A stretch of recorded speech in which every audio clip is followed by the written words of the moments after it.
ko na kusina. Wow! Anong lulutuin mo, Uncle? Pares ang ating lulutuin ngayon. So, ayun na nga. Nagbabalik na naman ang VO ni Raynor. At ang lulutuin ni Uncle ngayon ay pares. Used oil ang ginamit ni Uncle. Nagtitipid na siya. Sana oil. Ayan. At dahil nga nagtitipid na siya, yan lang ang lulutuin namin. Hati-hati na kami dyan. Joke lang. Pinalabas lang daw niya yung mantika ng taba ng baka. Ayan. Set aside. Tapos ilagay na ang luya. Ayan. Gigisahin lang yan ni Uncle hanggang maluto. Tapos susundan niya na ng bawang. Tapos gisa lang ulit. Pares, tapos sa kawali niluto. De, joke lang. Di kasi kasya din sa pinakamalaking kaserola dito sa bahay. Kaya dyan na niya niluto sa malaking kawali. Ginisa-gisa lang yan ni Uncle. Tapos sinunod niya na ang karne. Tapos sinangkot niya lang. O halo. Di ko alam. Ano bang pinagkaiba nun? Yan, tuloy lang ang pagsangkot siya o halo niya dyan. Hanggang magtubig yung karne ng baka. Tapos isasali niya na dito yung pinainit na tubig kanina. Pang sabaw, tsaka para mapalambot na din yung karne. Di ko alam kung anong parte ng bakang ginamit niya dito eh. Ito si Uncle, di sinasabi sa akin, basta voice overan ko na lang daw eh. Ang galing din, ano. Napapakwento na lang tuloy, para di mablanko sa voice over. Balik nyo konti, kasunod nung onion leeks, 2 beef cubes, tapos star anise. At syempre, ang paborito naming select soy sauce. Tapos, brown sugar.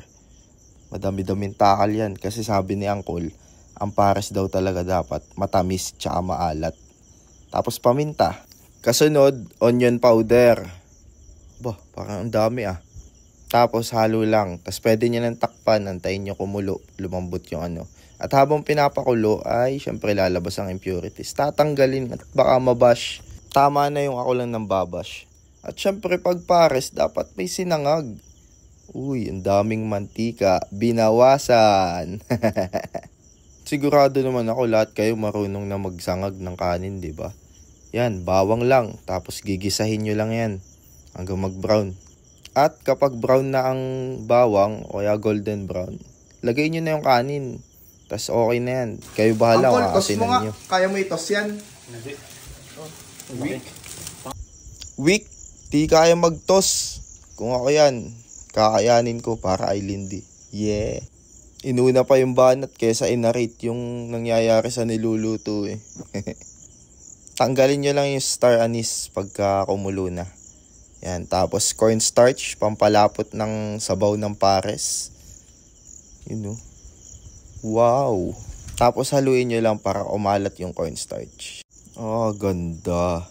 Tapos, ano to, pares na may mais. Semi-pares, semi-bulalo. Talagang kakaiba magluto to si Uncle eh. Laging may extra eh. Yun oh. Daming mais. Corny mo kasi. Yan na. Malapit na maluto yan. Pwede na i-montage.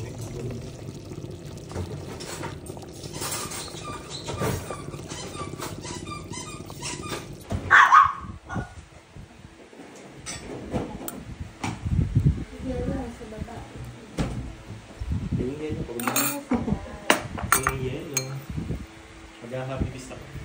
Lamansi. Ay, wala pa tayong picture ba? Boy, picture muna tayo. Picture tayo sa kanila. Tapos selfie lahat. Oo. Subo lang tayo ng subo. Yan. Hindi na namin sila tinanong kasi kita naman sa mga mukha nila na hindi sila nasarapan. Di masarap.